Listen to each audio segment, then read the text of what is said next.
వర్తమానము వినుమా ప్రియనేస్తమా, విని నీవు ప్రభుని విశ్వసించుమా. వినుమా ప్రియనేస్తమా, విని నీవు ప్రభుని విశ్వసించుమా. Praise the lord. దేవునికి స్తోత్రం. అనుదిన మన్నా అనే ఈ ఆధ్యాత్మిక కార్యక్రమాన్ని వీక్షిస్తున్న ప్రియ సోదరి సోదరులారా, మన ప్రభువును రక్షకుడునైన యేసు క్రీస్తు అతి శ్రేష్టమైన నామములో మీ అందరికీ శుభాలు వందనాలు తెలియచేస్తున్నాను. ఈరోజు దేవుని పరిశుద్ధ గ్రంథంలో నుండి కీర్తనల గ్రంథం 37వ కీర్తన 5వ వచనం, నీ మార్గమును యెహోవాకు అప్పగింపుము, నీవు ఆయనను నమ్ముకొనుము, ఆయన నీ కార్యము నెరవేర్చును.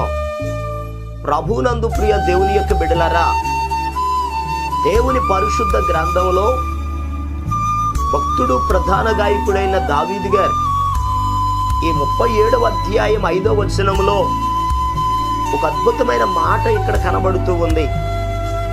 ఆయన నీ కార్యమును నెరవేర్చును. మనం ఆరాధన చేసే దేవుడు మన కార్యములను నెరవేర్చే దేవుడు. కార్యము అనగా పని. ఈ భూలోకంలో ప్రతి వ్యక్తి తన కుటుంబ పోషణ నిమిత్తం, తన కుటుంబ ఆశీర్వాదం కొరకు ఏదో ఒక పని చేస్తూ ఉంటాడు. ఏ పని చేయకుండా ఎవరు ఉండరు కదా. అయితే ఒక వ్యక్తి చేసే ఆ పని అభివృద్ధి అవ్వాలంటే, ఆశీర్వదించబడాలంటే, ఆ పనిలో అతడు ఉన్నత స్థాయికి వెళ్ళాలి అని అంటే ఆ పనిని నెరవేర్చేవాడు దేవుడు. మనం ఎంత ప్రయాసపడినా, ఎంత కష్టపడినా దేవుని ఆశీర్వాదం ఉండాలి. వాక్యంలో రాయబడి ఉంది, యెహోవా ఆశీర్వాదము ఐశ్వర్యమునిచ్చును, నరుల కష్టము చేత అది ఎక్కువ కాదని వాక్యంలో రాయబడి ఉంది. మనం ఎంత కష్టపడినా, మనం ఎంత ప్రయాసపడినా మన పనులు సఫలం అవ్వాలి అంటే దేవుని యొక్క సహాయం మనకు ఉండాలి. దేవుడే మన సహాయకుడు. ఆయనే మన పనులను సఫలం చేసే దేవుడు. అయితే ఒక వ్యక్తి పనిని దేవుడు సఫలం చేయాలి అని అంటే, దేవుడు ఎప్పుడు ఒక వ్యక్తి పనిని సఫలం చేస్తాడో దేవుని పరిశుద్ధ గ్రంథంలో నుండి 2 విషయాలు నేర్చుకుందాం. పరిశుద్ధ గ్రంథంలో నుండి ద్వితీయోపదేశకాండం 30వ అధ్యాయం 8వ వచనం 9వ వచనం, నీవు తిరిగి వచ్చి యెహోవా మాట విని నేడు నేను నీకు ఆజ్ఞాపించుచున్న ఆయన ఆజ్ఞలన్నిటినీ గైకొనుచుందువు. నీ దేవుడైన యెహోవా నీ చేతి పనులన్నిటి విషయములోను, నీ గర్భఫల విషయములోను, నీ భూమి పంట విషయములోను, నీ పశువుల విషయములోను నీకు మేలగునట్లు నిన్ను వర్ధిల్ల చేయును అని వాక్యంలో రాయబడి ఉంది. ప్రియ దేవుని బిడ్డలారా, మనం ఆరాధన చేసే దేవుడు మన చేతి పనులన్నిటి విషయములో మనకు మేలగునట్లు మనలను వర్ధిల్ల చేస్తాడు. అయితే ఆయన మన పనులను నెరవేర్చాలి, వర్ధిల్ల చేయాలి అని అంటే 8వ వచనంలో రాయబడి ఉంది, నీవు నీ దేవుడైన యెహోవా ఆజ్ఞలను గైకొనాలి. నిజమే, మన పనులు సఫలం అవ్వాలి అని అంటే దేవుని మాటను మనం వినాలి, ఆయన ఆజ్ఞలను గైకొనాలి. ఎవరు దేవుని మాటలను వింటారో వారు చేసే పనులను దేవుడు అభివృద్ధి చేస్తాడు, దేవుడు ఆశీర్వదిస్తాడు. పరిశుద్ధ గ్రంథంలో ఆదికాండం 26వ అధ్యాయాన్ని మనం చదివితే అక్కడ ఇస్సాకు అనబడిన ఒక గొప్ప దైవజనుడు ఉన్నాడు. అబ్రహాము గారి కాలములో కాకుండా ఆయన దినాలలో కూడా ఒక గొప్ప కరువు వచ్చింది. ఆ కరువుకి ఆ ప్రాంతాన్ని విడిచి వేరొక ప్రాంతానికి వెళ్ళడానికి బయలుదేరాడు. ఆ రాత్రి దేవుడు ఇస్సాకుతో మాట్లాడాడు. ఇస్సాకు, ఈ స్థలములో ఉండు, నేను నీకు తోడై ఉంటాను, నేను ఆశీర్వదిస్తానని ప్రభు చెప్పారు. దేవుని మాట ప్రకారం అదే స్థలములో ఉన్నటువంటి ఆయన ఆ సంవత్సరము అని రాయబడి ఉంటుంది అక్కడ. ఆ సంవత్సరం అనగా ఏ సంవత్సరం?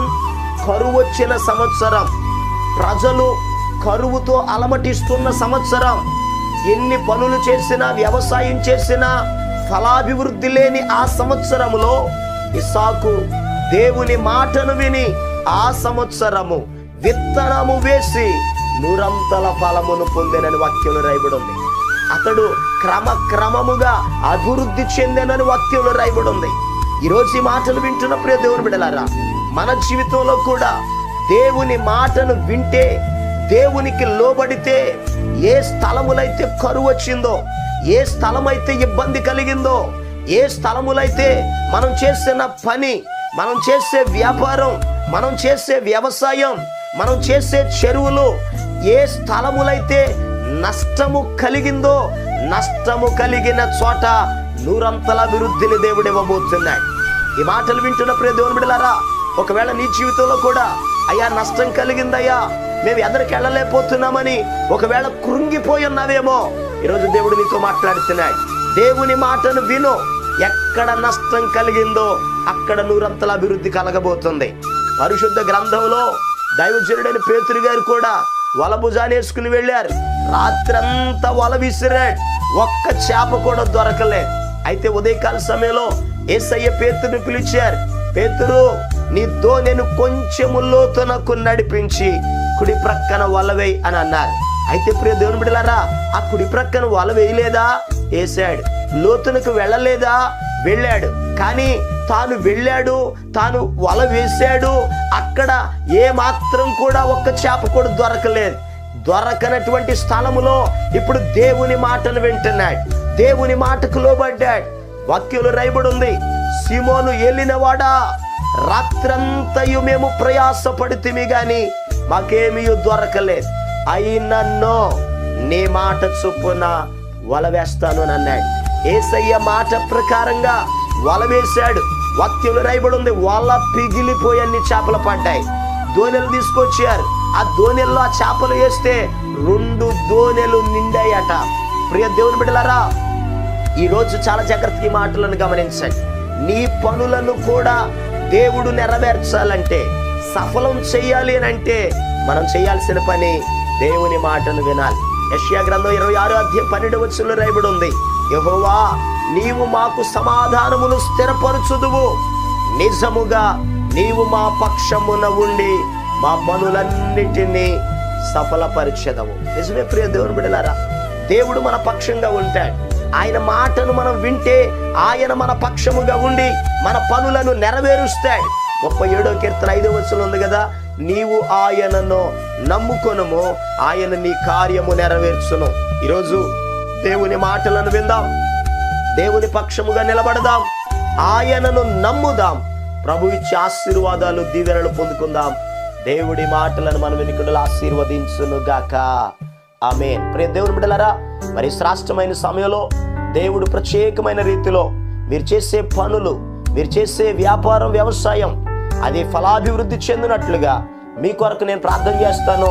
కళ్ళు మూసుకునండి, తల వంచండి, ప్రార్థనలో ఏకీభవించండి. మహాపరిశుద్ధుడును ప్రేమ కలిగిన మా యేసయ్యా నీకు వందనాలయ్యా.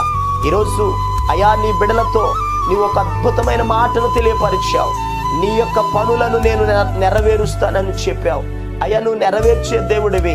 మేము నీ మాట వింటే, నీకు లోబడితే, నిన్ను నమ్మితే, నీ పక్షంగా నిలబడితే, నీ ఆజ్ఞలను గైకొంటే, ఎక్కడ ఓడిపోయామో, ఎక్కడ నిరాశ చెందామో, ఎక్కడ కన్నీరు పెట్టుకున్నామో, ఎక్కడ కృంగిన స్థలములో అయ్యా నిలబడ్డామో, అదే స్థలములో అయ్యా తలెత్తే దేవుడవయ్యా, బలపరిచే దేవుడవయ్యా, అభివృద్ధి చేసే దేవుడవయ్యా, ఆశీర్వదించే దేవుడవయ్యా.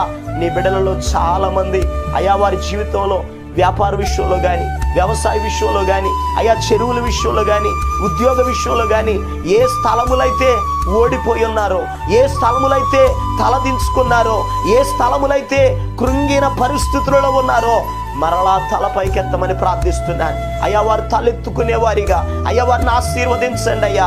కరువు సంవత్సరములో ఇస్సాకుకు 100 ఫలమిచ్చినటువంటి రీతిగా అయ్యా నీ బిడ్డల జీవితంలో 100 ఆశీర్వాదములను నీ బిడ్డలకు అనుగ్రహించండి అయ్యా. వారు నష్టపోయినది మరలా సమకూర్చుకొందురుగాక ఆజ్ఞాపిస్తున్నాను. నీ కార్యములను మీరు జరిగించండి. బిడ్డలందరిని ఆశీర్వదించండి. ప్రార్థనలు ఏకీభవిస్తున్న బిడ్డల జీవితాలలో ఆశ్చర్యమైన నీ కార్యాలు జరిగించమని యేసు క్రీస్తు అతి పరిశుద్ధమైన నామం పేరట ప్రార్థన చేసి అడిగి పొందుకొని ఉన్నాము తండ్రి, ఆమేన్. మన ప్రభు అయిన యేసు క్రీస్తు కృప మీకు తోడుగా ఉండి నడిపించును గాక, ఆమేన్. ఈరోజు పుట్టినరోజు మరియు పెళ్లి రోజు జరుపుకుంటున్న వారికి సీసలి మన్నా చర్చి తరపున మా కుటుంబ పక్షముగా మీకు శుభాలు తెలియపరుస్తున్నాం. May God bless you. దేవుడు మీకు తోడుగా ఉండి మిమ్మల్ని ఆశీర్వదించును గాక. దయచేసి గమనించండి, మీ కొరకును మీ కుటుంబం కొరకును దేవుడు మిమ్మలను అభివృద్ధి పరచాలని నిత్యము మేము ప్రార్థన చేస్తున్నాం. ఏమైనా ప్రార్థన అవసరతలు ఉన్న ఎడల ఈ స్క్రీన్ మీద కనబడుతున్న నెంబర్కి ఫోన్ చేసి తెలియపరచండి. ప్రియ దేవుని బిడ్డలారా, అనుదిన మన్నా అనే ఈ వర్తమానాలు మీ స్నేహితులకు మీ బంధువులకు కూడా షేర్ చేయండి. మన్నా చర్చ్ సీసలి అనే ఈ యూట్యూబ్ ఛానల్ను సబ్స్క్రైబ్ చేయండి. అందరికీ వందనాలు. మన్నా మహోత్సవం, స్వర్ణోత్సవం, స్వర్ణోత్సవం, ప్రభువైన యేసుకే హృదయార్పణం, ప్రియ యేసు నామముకే జయ గీతము, ప్రభువైన యేసుకే హృదయార్పణం, ప్రియ యేసు నామముకే జయ గీతము, కరుడేసు సేవకే విజయోత్సవం, కరుడేసు సేవకే విజయోత్సవం, ఆర్పాటించడం జయమార్పాటించడం, ఆర్పాటించడం జయమార్పాటించడం, ఆర్పాటించడం